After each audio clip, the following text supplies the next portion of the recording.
Hello and welcome to ChessGoblin. In this video, I will be ranking gambits. I've created a tier list here, starting at the top. For the best gambits is S tier, followed by A tier, pretty good gambit. Those are really good gambits still.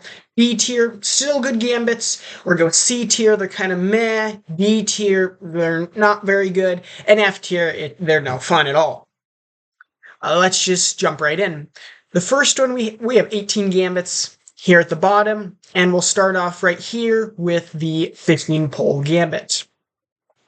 I will show you each of these gambits, and then I will rank them based off of my opinion of the gambit. Starting off with the fishing pole gambit, it is an opening for black, and it is in the Roy Lopez, where you gambit your knight.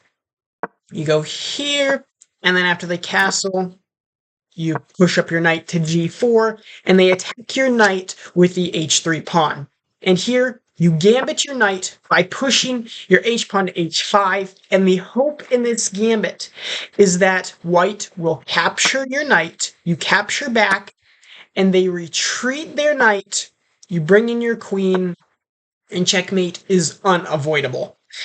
The issues that arise with this gambit is they never really need to take your knight here on g4. And if they don't take your knight, it's fine for them, but you just keep playing chess. You can like develop the other knight, and you can just keep developing regular. And you're not really in too much of a problem if they don't take your knight, and it's always there. If they ever want to take it later, they can take it, and then you're doing great. But because it's not like forced upon them, and I'm not a big Roy Lopez person. I don't really like these positions. I like more Italian games, for me, I'm gonna put it in C tier. Start off. Next gambit we have is the Blackburn gambit. And here is a picture of Henry Blackburn from, he created the gambit. He was a grandmaster, great grandmaster, and the Blackburn Shilling Gambit starts off with e4. It's an opening for black, and then it goes knight f3, knight c6, and it's in the Italian game. And here you gambit your pawn on e5.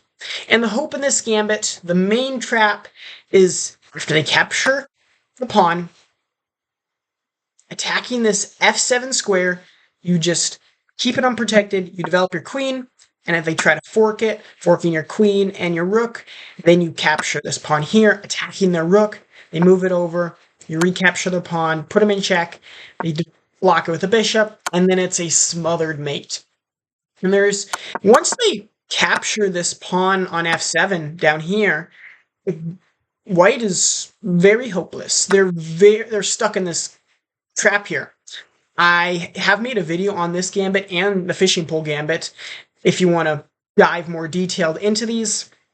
But even if they take with the bishop here, you move your king, and now their knight is under attack here, their bishop will be hanging, and once they capture this pawn here, once they capture even this pawn here, white is not in a good position.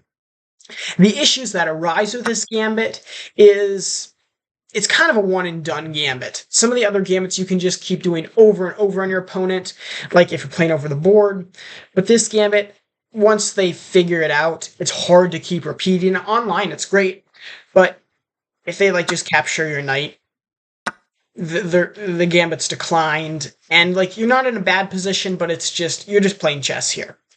But I would consider it better than the fish. I like it better in the fishing pole gambit, so I'm gonna put it B tier. Not a bad gambit, but not a great gambit.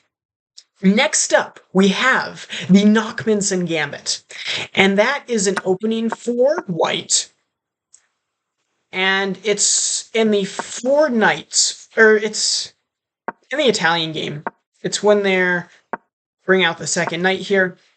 And here you gambit this pawn on d4, and after they capture it, then you castle.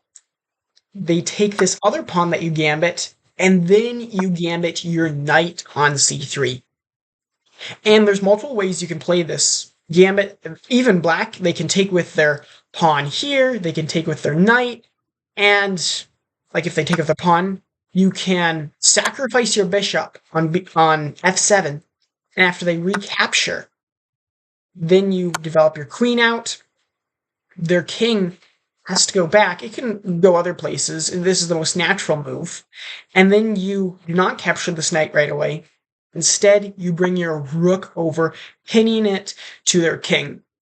And this one, you just keep building up power on this one. You just keep building up pressure against black.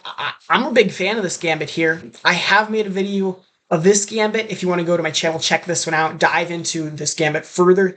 I think this can be a excellent gambit for all levels. And it's not like extremely old gambit. I don't think it's been around for hundreds of years, but it's a very powerful gambit that I highly recommend looking into. And for that reason, I'm going to put it in A tier. It's not my absolute favorite gambit on the list. There's some up, but great gambit. Next, right here, we have the O'Neill gambit. We have a picture of a trash can there because this gambit is trash. It's an opening for white, the O'Neill gambit. It's after e4, and you just gambit this pawn on b5. And there's no reason for it. You just want to lose a pawn. That's about it. They capture a pawn, and you don't even really have an initiative. You can maybe do the bishop, attack it, they bring the bishop back. I mean, it's not, it's bad. Terrible. It's awful. I would never play this gambit. F tier. Next up, we have the Portsmouth gambit. Here's a picture of Portsmouth. And this gambit is actually my favorite gambit. This gambit I've made a video of on this one. It's an excellent gambit. It starts off with e4, and this is in the Sicilian. In this gambit, I found that I can beat people over and over with this gambit. I've had excellent success rate with this gambit, and after it starts out is the Sicilian. When they have to play their knight out in the pawn, and you gambit your b4 pawn. And this, out of all pieces to gambit, the b4 pawn is by far my favorite. And this gambit, if you have it studied down well, it's very, very hard for your opponent to try to overcome. This has been played at intermediate, beginner, and even grandmaster levels. Over the board, Magnus Carlsen has played this gambit, and once you play this pawn here, black, it's really hard for black to escape and play perfectly. It is not a very popular gambit, which is kind of unfortunate for how well it plays. But it's fortunate for you if you learn this gambit, because many people do not know how to play against it.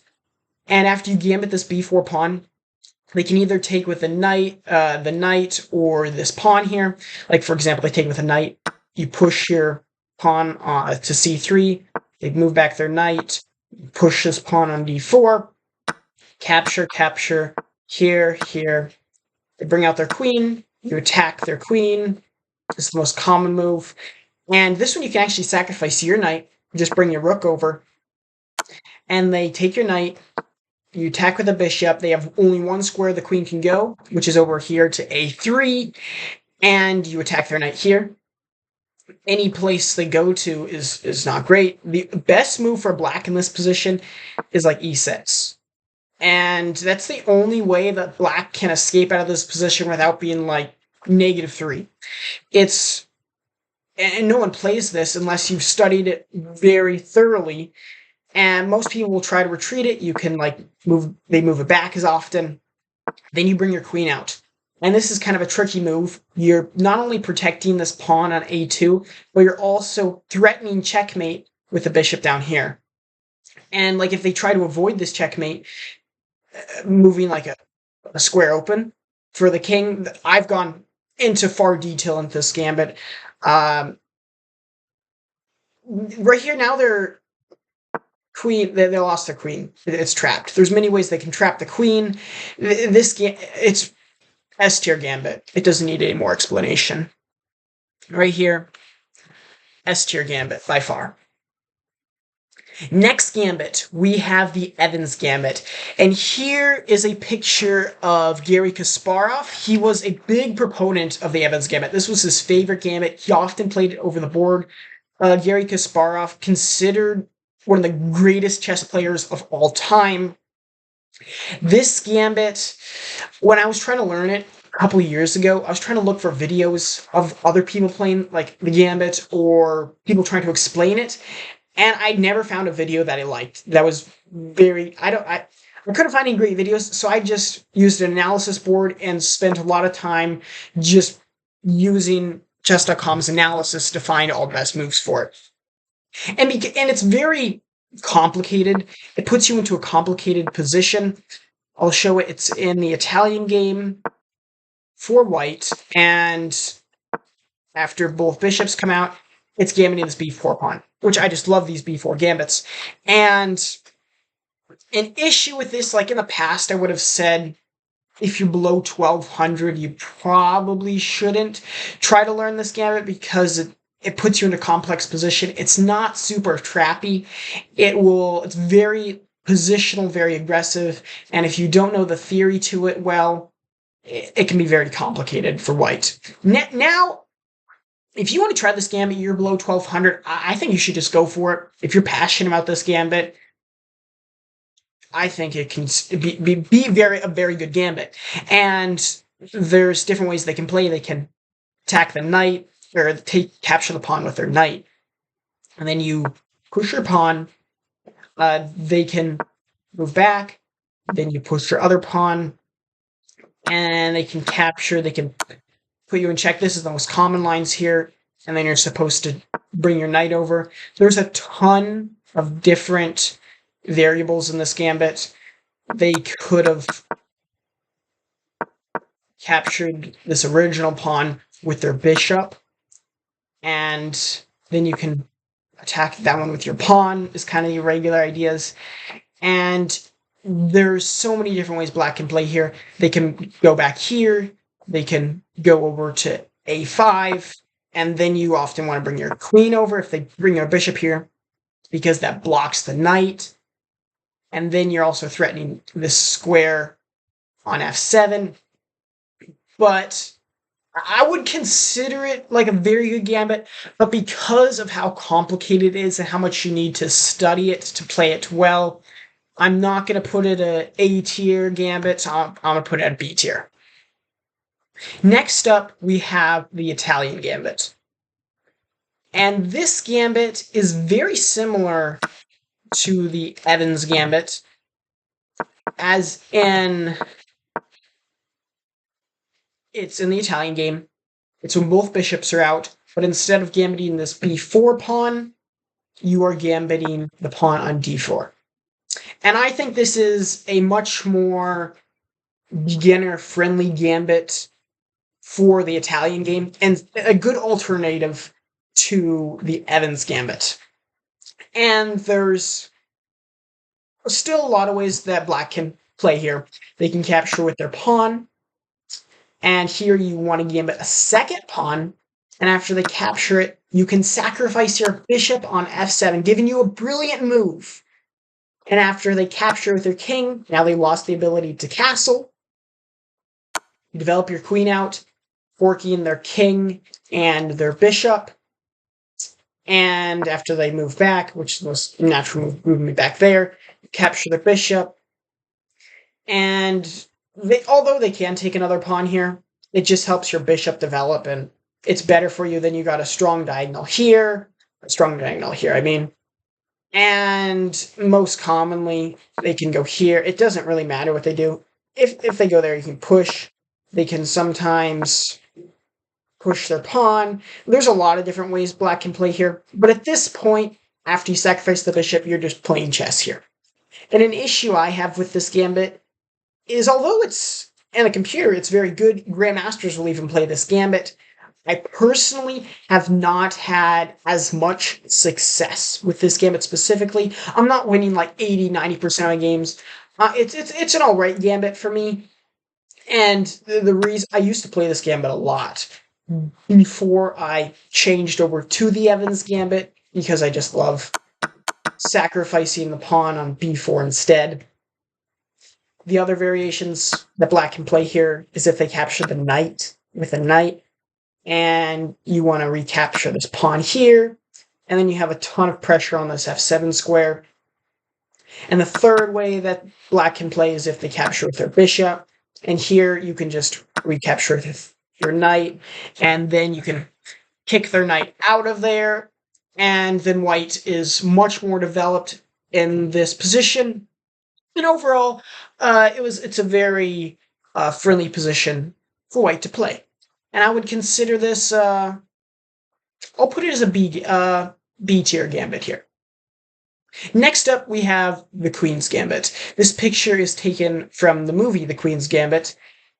Pretty well known, but I'll show it anyways. It starts out with d4, d5, and then you initiate the Queen's Gambit. And this used to be my go-to gambit when I was like first getting into chess. And I didn't really know much about it. I just sacrificed the pawn, play in the center, and kind of just forgot about the pawn. I was just wanted to play something interesting. And this gambit is super solid. It's one of the most solid openings that you can play in the game of chess. An issue I have with this gambit, though, is it's not a super aggressive gambit. It's not a tactical gambit. I think that an S-tier gambit needs to be tactical, needs to be aggressive, needs to be forcing your opponent into your decision of how you want to play the game. And this one here, it's kind of known as like the fake gambit because it's almost impossible for black to recapture this pawn here. I mean, to defend their pawn. And even it's not bad for black. There's very few traps for white to play here, and they can just like when you sacrifice it, they can play like the Queen's Gambit declined, and it often leads into boring openings. And for that reason, although it's super solid, it stood the test of time. It's not exciting enough. So I'm going to put it as it's a B-tier gambit in my opinion. Followed up now with the Band Gambit. And this gambit is a very new gambit. It's been around for, I think, about a year now. And there was a grandmaster. It's a meme gambit now. It's a opening for black, I believe. I don't know if it can be played with white either. It doesn't really matter. It's after e4. And the idea of this gambit is just sacrifice your rook. And there's a grandmaster who started playing this gambit, who studied it, and who was winning a lot of games against high-level opponents, and got banned on chess.com because they thought he was cheating because the gambit they thought was so bad. And the reason why this gambit can actually be alright, be okay, is you are gambiting a rook for bishop here. And the rook is a very endgame piece, and the bishop is a middle game piece. And if you develop all your pieces very quickly as black, and try to not go to an endgame, try to finish it in a middle game attacking type of game, it is actually not that bad for black, and it is playable. And it's very simple to learn. You just gambit the rook in the corner. But it's just, it's kind of ridiculous of a gambit. It's not F tier, but it's D tier, for sure. Followed up here now with the Duras Gambit. And this gambit is, it's a joke gambit. Some people consider it the worst first move you can play in the game of chess, is after e4, you go f5. And you may ask yourself, what is the point of sacrificing that pawn? And, I mean, like, you can develop the king quickly, but it is terrible. Just terrible. Your opponent knows it's terrible. It's terrible. I mean, the only reason you would play it is you just want to make a joke. And the sad thing about this opening is, when I've played, I've won most of my games with this gambit. And you can after the capture your pawn, I mean, you're just trying to survive. You're just trying to survive as black here. Sometimes I'll just play the king right out. Like, it's a long cloud off to the side. You can bring up your knight, is what a computer would probably tell you. But really, if you're going to play this gambit, you need to go for something insane after this, like pushing up another pawn, gambiting another pawn, gambiting a pawn here. You need to get quick development. You need to be able to develop this bishop up here, this queen here. You need to develop quickly. And because this gambit is known to be so bad, people don't really prepare against it. So you might have luck with this gambit. And for the reason that I haven't lost many games with this gambit, I can't put it at an F tier. So I'm going to put it at a D tier. Next up, we have the Alien Gambit. Pretty newly popularized gambit. This is recently popularized by Woody Allen. And it is an opening for white. You start off with e4, and it's played in the Caro-Kann. And you defend the pawn with your knight. They attack your knight with their knight. And you move your knight, they try to kick it away, and you sacrifice your knight on f7. In this gambit, when I learned it, I just love this gambit. I have won more than 90% of my games in this gambit, and it is super forcing. It scares Caro-Kann players a ton. I can play this gambit with someone and win 10 out of 10 games. I've beat some of my best wins. My best win on chess.com was using the Alien Gambit. I have beat many people 2,000 plus rating with the Alien Gambit. It is super forcing. Recently, about a month ago, even Hikaru fell victim to the Alien Gambit. He lost to a player who played the Alien Gambit against him. A super forcing gambit. I've made multiple videos on this. I highly recommend it. And they have to take here. Otherwise, you're going to take their queen or their rook. So they have to take, and you don't put them in check right away. You just develop your knight, and it feels like it's kind of slow. But, like, when they bring other pieces in, then you bring your bishop in, and you just keep bringing pressure on them. And if you can learn this gambit well, it is an almost unstoppable gambit to play against. And for that reason, I'm putting it as an S tier gambit. It's super fun to play. You're gambiting a whole night. It's super fun to play. S tier gambit for sure. Next up here is the Ungling Gambit. And I have a picture of a forest here, a dark forest, because this is the direction the gambit may take you down. A lot of people would tell you this gambit is bad, but I'm actually a huge fan of this gambit. It is a gambit played as black, when your opponent plays d4. And a lot of d4 openings are very slow, very positional. And what I believe that a good gambit, a great gambit does, is break a positional bind, break it into a ton of tactics, a ton of aggression. And with black, you play e4. And this changes the entire dynamic of the game. It creates an open position game. And I've played this game in over-the-board games too, classical games. I was playing a classical game before, recently, against a 2300. He was rated 2300 over the board. And I got a winning position against him by playing the Ungling Gambit. And although I did fumble it in the middle game, which is very sad, he was going to play very positional. A person who's 2300 probably has a ton of theory memorized. So I had to play something obscure like this Gambit. And I've beat many people over 2000 level with this Gambit. And there's many ways you can play it. You can be super creative with this Gambit. After they take, even if they don't take, I mean, this is clear that this is the best move. They almost always take this pawn.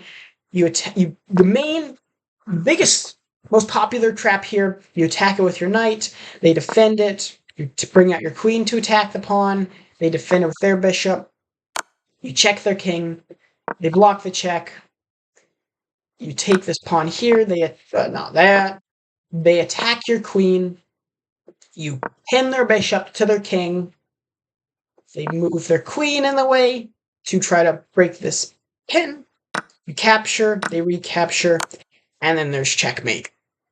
Another one very similar is if they, like, after they move their queen up, if you, like, capture here, they capture with the knight, or you can take the rook. There's a lot of different variations of this trap. The top computer moves in this position would be all here. It would be, this is what I like to play in this position, which is pretty common. People will play. They bring the bishop back, take this pawn. The best move is this knight out. You pin it with your bishop. You bring the rook over. You bring your queen back. They bring the rook down here. And they've got a lot of their pieces out. They've got 4 of their pieces out. Even the rook, which it's an in-game piece, but they have it out now. And you're a bit vulnerable as black because all your pieces that are out are being used. They are needed in this position. And because of that, there's a weak square often, this f7 or this c7 square where they can fork your king and your rook. They have the pawn in the center.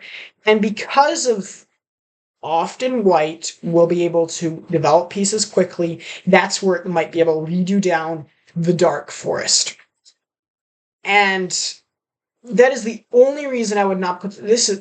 That's my biggest drawback. It's super easy to learn. All you need to know is these 2 moves here, and you got the gambit learned. And you can just make it up from there. They take it. It's a very creative gambit. You can make it super tactical, turn a positional game into a tactical game. But there is a little bit of risk involved with this gambit, and for that reason, I cannot put it as an S-tier gambit. But for me personally, I've loved this gambit, and I'm going to put it as an A-tier gambit. Next up, we have the Irish Gambit. Here we have a little leprechaun with some shamrocks around him. And for all my Irish viewers, I thank you all. I love you all, but it's a bad gambit. Like, you can play it. I mean, it's just bad. It's just terrible. It's a gambit as white. And the gambit is made to make fun of Irish people for forgetting stuff. And it's here, and the idea of this is you just forgot that they were defending it. And you lose a knight. And I've tried this gambit, and I think it's important for a gambit that it's fun. Like, maybe you want to sacrifice pieces. A reason that keeps me in chess is the fun gambits that I can play. But this isn't fun. You lose the knight, and at this point of the game, like, you attack their knight with your pawn, they move it away, and it's just bad. I've tried this gambit, and I just want to resign here. I want to be done with this game. It's kind of a nightmare, and I haven't studied this gambit into huge detail, but I don't see any good ideas for white. You just forgot about the knight. For that reason, I'm putting it as F tier gambit. Next up, we have the Halloween Gambit, which is kind of the cousin of the Irish Gambit. But I think the Halloween Gambit is just a step up from the Irish Gambit. And for the reason that it can be a step up is it's when all 4 knights are out. And then you gambit this knight on the same pawn. And after they capture it back, you attack their knight. But now, in this position, you've got more pieces out. You've got more pieces to attack. You've got 2 of their knights out. You still have another knight developed. An issue with the Irish Gambit is gambits you want to be able to attack quickly, create a lot of tactics, and you just gambited your only piece you had developed. Here, you can attack both their knights, and you push their knight back, you attack their other knight, you have to push them back. Their knights are getting pushed around a lot. Like there's a lot of traps that you can play with here, and after they capture, then you can. Here's a trap here. You attack their king. They have to block the check, and now you've taken one of their pieces, and you've evened it up, and you're even winning as white here.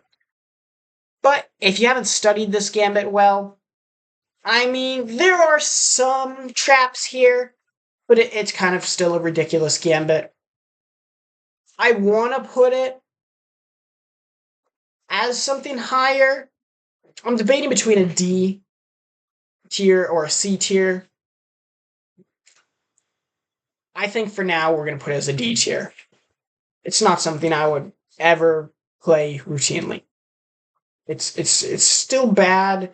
You have some ideas, unlike the Irish Gambit, but it's still bad. Next up, we have the Herrstrom Gambit. And this gambit is a gambit for black. And it's after knight f3, you gambit the pawn on g5. And although you are just, it looks like you're maybe just throwing away a pawn here, there are some attacking advantages that black has in this position, such as if they don't take this pawn, say they develop their other knight, now you have some good attacks on the knight. You just kick them away. And this gambit, I feel, works very well in like a blitz bullet level chess. You can attack their knight. If they do take the pawn here, you can develop this bishop and have a quick diagonal out, or you can attack their knight. And after they try to retreat it, you can just keep pushing your other pieces. And there are some potential ideas in this gambit. It's not the worst. It can be fun in some positions. And for that reason, I'm not going to put it an F. I'm going to put it as a D tier gambit. I almost want to put it as like a C tier because it's not super bad. Like if you mess it up and you just lose a pawn, this is also not the move.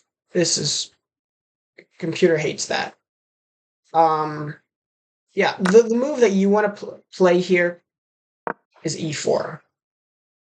Here, because you're attacking the knight when they move it back.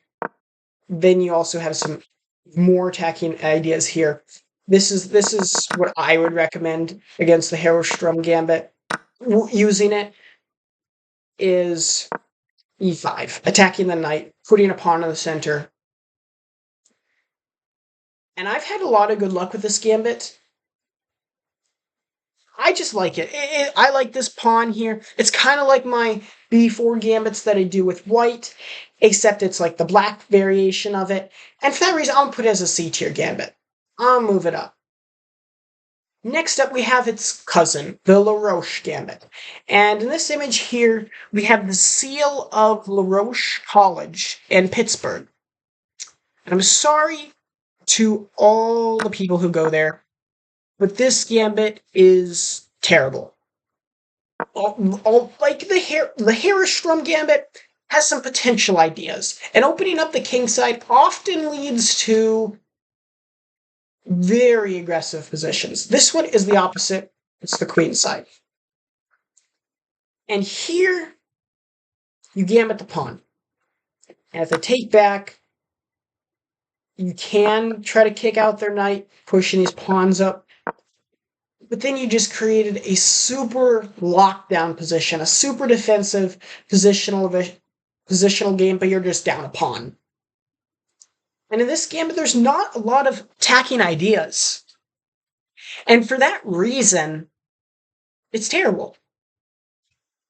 It would have been better to just put this pawn straight in the center and not just lost this pawn on the b pawn. You're just down a pawn for nothing.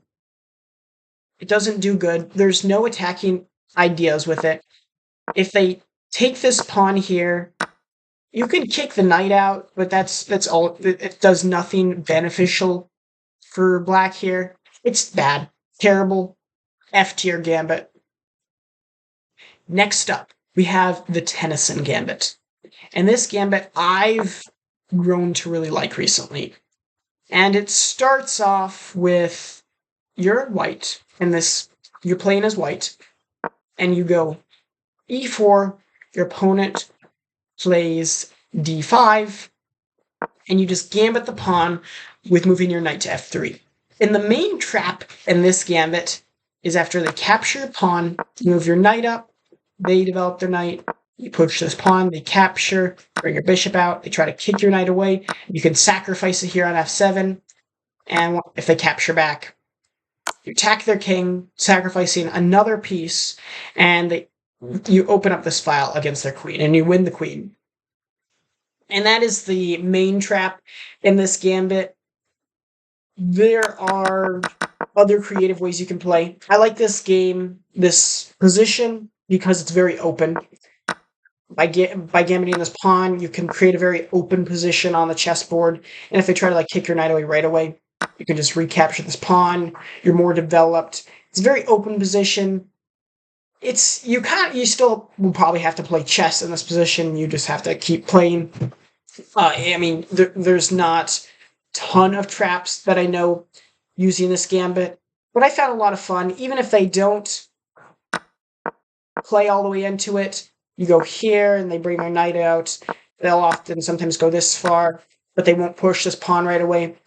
And you're very developed here as white, and you can easily develop your knight and your bishop out quickly and create a very open, very aggressive position. And for that reason, I'm a big fan of this gambit. I don't think I would put it as a S tier, probably A tier, but it's a solid B tier gambit. Next up, and finally, we have the Elephant Gambit. And the Elephant Gambit is for black. And it's after e4, e5, knight f3, and to initiate the Elephant Gambit, you go d5. And this will be a very common position that you could get as black. You could get this gambit a lot. And I think that's another important thing about gambits, is you're able to do them a lot. If it's something super obscure, like 15 moves they have to do, and then you gambit a piece, it's hard to get that commonly. But this gambit, you'll be able to get it in a ton of games. And there's multiple ways white can play. They can, for instance, they can capture your pawn with their knight, and you can attack their knight here. And if they recapture, you can bring out this queen, put more pressure on their king here. If they bring their knight back, then you can recapture this pawn. If they capture right away with this pawn, you could bring out your queen, and they're also defending this pawn. They could go here. This is a pretty common way they play, and then you attack their knight. The best way for them, then they bring out the queen. And although it is you're attacking their knight, you can't really capture because of this pin. And it's not a super, if you learn it, you're just going to crush every opponent. You can often lead into a lot of trouble trying to protect this pawn then, like bringing out your other knight, they bring out their knight. But it's a very risky game. And I haven't studied the Elephant Gambit into a ton of detail, but because of there's a high risk factor, but it also can be very common. I would say it's a middle of the road gambit. The eval bar really liked it there, but then some other games I'll play it and it'll be bad. It's kind of a toss-up gambit. And for that reason, I'm going to put it... I think I'm going to put it as a C-tier gambit. And yeah, I think that looks good. So here's our final list. S-tier gambits, I would never turn those down. Keep playing those over and over. Absolutely my favorite gambits. A-tier gambits, those are also awesome gambits. Those top four, solid gambits. B-tier gambits, those are a lot of fun still. I may not play them every game, but they are still a lot of fun. C-tier gambits, they're kind of meh. D-tier, they're getting bad. And F-tier, they're nightmare. They're a nightmare to play. But I think it's a solid list. Thank you if you've watched this far in the video. If you've watched this far in the video, comment down below if you have any different ideas of how you would put this list or what your favorite gambit is on this list. And like this video, it really helps. And subscribe down below. Thanks for watching. I hope to see you in the next one.